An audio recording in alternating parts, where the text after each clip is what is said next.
Hello guys, তো আজকের এই ভিডিওতে আমরা দেখে নেব গোটা ক্রিপ্টোকারেন্সি মার্কেটের একটা আপডেট নিয়ে নেব, বিটকয়েনের মধ্যে কী হচ্ছে সেটা দেখে নেব, আর কী কী নতুন নতুন নিউজ আপডেট বের হয়ে আসছে মার্কেটের মধ্যে সেই সব জিনিস নিয়ে আজকের এই ভিডিওতে আমরা ডিটেলসে আলোচনা করব। তো গত 3 দিনের মতো আমি বিজি ছিলাম, মার্কেটে আমি তেমন কোনো আপডেট দিতে পারিনি, কিন্তু আজকের থেকে যেরকমটা আপডেট দিই ঠিক সেরকমই আবারও কন্টিনিউয়াসলি আপডেট এখানে পাবেন। প্রত্যেক দিন ভিডিও এখানে আসবে মার্কেট আপডেটের। প্লাস আমাদের যে টেলিগ্রাম গ্রুপ আছে, অবশ্যই আমাদের টেলিগ্রাম গ্রুপে গিয়ে জয়েন করে নেবেন। ডেসক্রিপশন বক্সের মধ্যে প্রথম কমেন্টে সব লিঙ্ক পেয়ে যাবেন। টেলিগ্রাম গ্রুপে মার্কেটে কী হচ্ছে না হচ্ছে প্রত্যেকটা ইনস্ট্যান্ট আপডেট আমরা শেয়ার করে থাকি। তো আজকের এই ভিডিওতে আমরা দেখে নেব যে নেক্সট এখানে বিটকয়েনের মধ্যে কী হতে পারে। 69K অলরেডি এখানে চলছে, আবারও কি বিটকয়েন এখানে 55K এমনকি 52K পর্যন্তও কি বিটকয়েন এখানে আসার চান্স এখানে আছে। এখানে কিছু অ্যানালিসিস এখানে বলছে যে আবারও কিন্তু 52K পর্যন্তও বিটকয়েনের প্রাইস এখানে আসতে পারে, কিন্তু সেটা কোন ক্ষেত্রে এরকম না যে 100% কোনো গ্যারান্টি নেই যে $50,000 বা $52,000 পর্যন্ত বিটকয়েন এখানে আসবেই, কিন্তু সেখানে আসার চান্স আপাতত এখানে বেশি দেখছি। কেন আমি এটা বলছি সেটাও আমরা অ্যানালিসিস করে দেখব বিটকয়েনের চার্টের মধ্যে।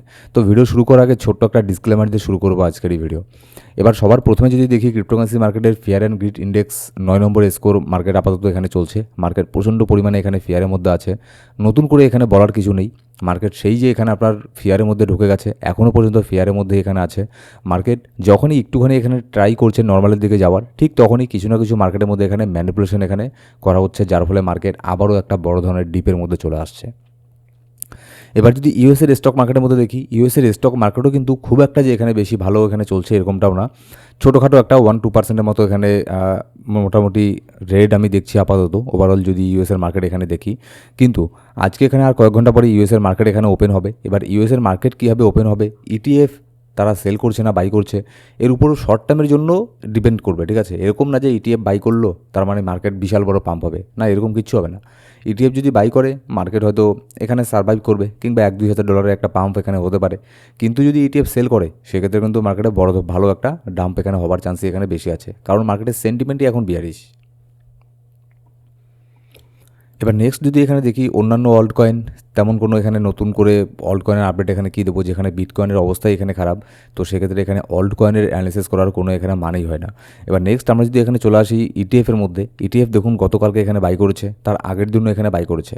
তো অনেক দিন পরে তারা কন্টিনিউয়াসলি এখানে 2 দিন এখানে বাই করলো, যদিও গতকালকে খুব একটা বেশি এখানে বাই করেনি, ছোটোখাটো সংখ্যায় বিটকয়েনকে এখানে বাই করেছে, তারপরেও বাই তো করেছে। তার আগের দিনও মোটামুটি ভালো সংখ্যায় বিটকয়েনকে এখানে বাই করেছে। অনেক দিন পরে ইটিএফ কন্টিনিউয়াসলি 2 দিন এখানে বাই করলো, না হলে একটা প্যাটার্ন আমরা এখানে দেখেছিলাম ইটিএফের মধ্যে, যেটা হচ্ছে সপ্তাহে একদিন তারা এখানে বাই করে আর বাকি 5-6 দিন এখানে সেল করতে থাকে। এরকমটা আমরা বারবার এখানে দেখছিলাম। কিন্তু আজকে দেখা যাক ইটিএফ এখানে কী করে। আমার মনে হয় না তারা এখানে আজকে বাই করবে, সেল করার চান্সই এখানে বেশি আছে। এবার যদি আমরা লিকুইডিটি হিটম্যাপের মধ্যে এখানে আসি, আপাতত দেখুন ওপর দিকে শর্ট টার্মের মধ্যে তেমন কোনো বড় ধরনের লিকুইডিটি ওপরের দিকে তৈরি হচ্ছে না। লিকুইডিটি বেশিরভাগ নিচের দিকে এখানে আছে। যেমন দেখুন $67,900, মানে ধরে নিতে পারেন 68K আশেপাশে একটা বড় ধরনের লিকুইডিটি তৈরি হচ্ছে, যেটা হচ্ছে $40 মিলিয়ন লিকুইডিটি। আরেকটা $68,100 মধ্যে $31 মিলিয়ন একটা লিকুইডিটি এখানে তৈরি হচ্ছে। তো খুব একটা বেশি লিকুইডিটি নিচের দিকেও এখানে নেই, ওপরের দিকেও তো লিকুইডিটি আরও এখানে কম আছে শর্ট টার্মের জন্য যদি দেখি। আর আজকে যদি ইটিএফ এখানে সেল করে তাহলে এখানে অবভিয়াসলি মার্কেট খুবই ইজিলি $67,000 পর্যন্ত এখানে চলে আসবে। এবার যদি মার্কেটের কিছু নিউজ আমি এখানে দেখে নিই যে কী কী নিউজ মার্কেটের মধ্যে এখানে বের হয়ে আসছে। যেমন দেখুন Trump says Fed pick Warsh can get economy to hit 15% growth. এখানে ডোনাল্ড ট্রাম্প নতুন করে একটা স্টেটমেন্ট দিয়েছে ফেডের চেয়ারম্যানকে এখানে নিয়ে।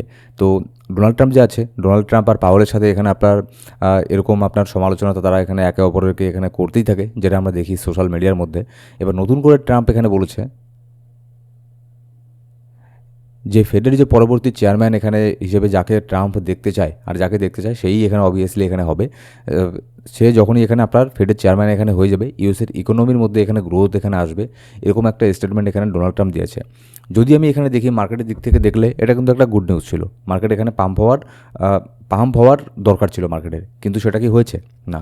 আমি আপনাদের সেদিনও বলেছি লাস্ট ভিডিওতে যে মার্কেটের মধ্যে এখন ছোটোখাটো গুড নিউজ আসলেও মার্কেট এখানে তেমন পাম্প করবে না, কারণ এখানে মার্কেটের সেন্টিমেন্ট এখানে খারাপ হয়ে আছে, সেন্টিমেন্ট নেগেটিভ আছে। আর যখন সেন্টিমেন্ট নেগেটিভ থাকে তখন এরকম আপনার ছোটোখাটো নিউজের মধ্যে কোনো ইফেক্টই এখানে পড়ে না। কোনো দেশের গভর্নমেন্টও যদি বর্তমান অবস্থায় এখানে বিটকয়েনকে বাই করে না, তাও এর সেন্টিমেন্ট পজিটিভ একদম এখানে হয়ে যাবে না। হ্যাঁ, সেক্ষেত্রে এখানে চেঞ্জেস হতে এখানে শুরু করতে পারে। এবার নেক্সট যদি এখানে আরেকটা আপডেট দেখি এক্সচেঞ্জটা যে আছে আপনার এফটিএক্স এক্সচেঞ্জ, নিশ্চয়ই আপনাদের মনে আছে যারা এখানে 5-6 বছর থেকে মার্কেটে আছেন তারা হয়তো জানেন যে লাস্ট এখানে বুল মার্কেটের সময় এখানে এফটিএক্স একটা স্ক্যাম এখানে করেছিল, তো যার ফলে হিউজ পরিমাণে মার্কেট এখানে ডাউন হয়েছিল। তো এসবিএফ সে আপাতত এখানে ইউএসের প্রিজনের মধ্যে আছে, তার জেল হয়েছে। সে এখানে আপনার তার অফিসিয়াল এখানে টুইটার হ্যান্ডেল থেকে এরকম একটা পোস্ট করা হয়েছে যে এফটিএক্স এখানে কখনো ব্যাংক্রাফ্ট এখানে হয়নি। আর এটাও আমি জানি, এটাও মানে জানি বলতে কি, এটা আমারও মনে হয় যে এর মধ্যে শুধুমাত্র এসবিএফের এখানে হাত নেই, শুধুমাত্র তার একার পক্ষে এত বড় একটা স্ক্যাম করা এখানে সম্ভব না, ঠিক আছে। তার সাথে আরও অনেকেই এখানে ছিল, কিন্তু তারা হয়তো এখানে সেভ হয়ে গেছে আর শুধুমাত্র ফেসে গেছে এখানে এসবিএফ। তো যেটা হয়ে গেছে সেটা নিয়ে এখানে কথা বলে আমাদের এখানে কোনো লাভ নেই, কিন্তু এটার থেকে আমরা এখানে কি শিখতে পারি যে এক্সচেঞ্জের মধ্যে কখনোই সব ফান্ড এখানে রাখতে নেই। যারা আমার ভিডিওকে অনেকদিন থেকে ফলো করেন, আমার বেশিরভাগ ভিডিও যারা এখানে দেখেন তারা হয়তো জানেন যে আমি বারবার এখানে বলি, যদি আপনার বেশি ফান্ড থাকে, ঠিক আছে, তাহলে সেগুলোকে হার্ডওয়্যার ওয়ালেট বা সফটওয়্যার ওয়ালেট রাখবেন। এক্সচেঞ্জ কি, এক্সচেঞ্জের মধ্যে শুধুমাত্র ট্রেডিং আপনি যে অ্যামাউন্ট দিয়ে করবেন সেই অ্যামাউন্টটাই এক্সচেঞ্জের মধ্যে রাখতে লাগে, কারণ এক্সচেঞ্জের কোনো ভরসা নেই। এক্সচেঞ্জের মধ্যে নিজের ক্রিপ্টো থাকা বা ডলার থাকা মানে অন্য একটা কোম্পানির হাতে নিজের ডলার এখানে থাকা। সেজন্য লং টার্মের জন্য যেগুলো ইনভেস্টমেন্ট ওগুলো অবশ্যই এখানে আপনার পার্সোনাল হার্ডওয়্যার ওয়ালেট বা সফটওয়্যার ওয়ালেটের মধ্যে রাখবেন। আর এক্সচেঞ্জের মধ্যে রাখতে লাগে শুধুমাত্র যেগুলো আমরা এখানে ট্রেডিং করি সেগুলোই, কারণ এখানে বলা যায় না কোন এক্সচেঞ্জ কখন এখানে কী করে বসে। এবার নেক্সট এখানে যদি আমরা আরেকটা নিউজের মধ্যে এখানে আসি, দেখুন আজকে এখানে ইউএসের মধ্যে একটা মিটিং হওয়ার এখানে কথা ছিল, হবে হয়তো। তো সেই মিটিংয়ের মধ্যে কিছু রুলস এখানে নিয়ে আসা হবে, ইউএসের মধ্যে ক্রিপ্টোর উপরে কিছু রেগুলেশন নিয়ে আসা হবে। এটা হওয়া কিন্তু খুবই ভালো, এটা যত বেশি স্ট্রিক্ট হবে রেগুলেশন তত এখানে ম্যানিপুলেশন করার চান্স এখানে কম থাকবে। ম্যানিপুলেশন করতে এখানে আপনার খুবই টাফ হবে, ম্যানিপুলেশনটা এখানে আস্তে আস্তে এখানে কমে যাবে যত এর উপরে রুলস আর রেগুলেশন এখানে আসবে। আর আপাতত কোনো রুলস, কোনো রেগুলেশন, কোনো কিছু নেই, যার ফলে যে কেউ এখানে ক্রিপ্টোকারেন্সি মার্কেটকে ম্যানিপুলেশন এখানে করে দিতে পারে, সেটা হোক ইলন মাস্ক, হোক মাইকেল সেলার, হোক বাইন্যান্স, হোক অন্য কোনো বড় এখানে ক্রিপ্টো এক্সচেঞ্জ। এবার এখানে ট্রাম্প আরেকটা এখানে স্টেটমেন্ট এখানে দিয়েছে যে তার সবথেকে বড় মিস্টেক হচ্ছে বর্তমানে যে ফেডের চেয়ার আছে পাওয়েল, তাকে এখানে অ্যাড করা, তাকে আপনার ফেডের চেয়ারম্যান এখানে বানানো, কিন্তু সে হয়েছিল 2017 সালে। এবার 2017 সালে কি এখানে ডোনাল্ড ট্রাম্প কি প্রেসিডেন্ট ছিল? আর সে প্রেসিডেন্ট না থাকলে তো তার এখানে কোনো হাত থাকবে না কে প্রেসিডেন্ট হবে কি হবে না। তো ডোনাল্ড ট্রাম্প এরকম উল্টোপাল্টা স্টেটমেন্ট এখানে দিয়েই থাকে, তো এগুলোকে অতটা সিরিয়াসলি নেওয়ার এখানে প্রয়োজন নেই। এবার যদি আমরা নেক্সট এখানে আসি, দেখুন যারা বড় বড় ইনভেস্টার আছে তারা কিন্তু এখনও পর্যন্ত বাই করে যাচ্ছে, যেমন টমলি, সে অলরেডি অনেক বড় লসের মধ্যে আছে ইথেরিয়ামের মধ্যে, তারপরেও ইথেরিয়ামকে এখানে নতুন করে আবারও কন্টিনিউয়াসলি এখানে বাই করছে। তারপর মাইকেল সেলারও কিন্তু অনেক দিন পরে তার পোর্টফোলিও এখানে নেগেটিভ এখানে হয়ে গেছে, তারপরেও কিন্তু বিটকয়েনকে এখানে বাই করছে। গতকালকেও এখানে বাই করেছে মাইকেল সেলার, মোটামুটি ভালো পরিমাণেই বাই করেছে। এবার বাইন্যান্সও কিন্তু এখানে গতকালকে না তার আগের দিন এখানে বিটকয়েনকে মোটামুটি বেশি না $300 মিলিয়ন বিটকয়েনকে এখানে বাই করেছে তাদের প্রোটেকশন ফান্ডের মধ্যে। তো বেসিক্যালি এখানে কি দেখুন, এইসব ম্যানিপুলেশনগুলো মাঝে মধ্যে এই জন্যও এখানে হয় যাতে এখানে মার্কেটকে নিচে নিয়ে আসা হয়, আর যাতে এখানে বড় বড় যে ইনভেস্টার আছে তারা যাতে এখানে বাই করতে পারে, যেমন সেটা হোক আপনার বাইন্যান্স, অন্যান্য যে বড় বড় কোম্পানি আছে তারা যাতে এখানে বাই করতে পারে, যার ফলেও এখানে ম্যানিপুলেশন এখানে করা হয়।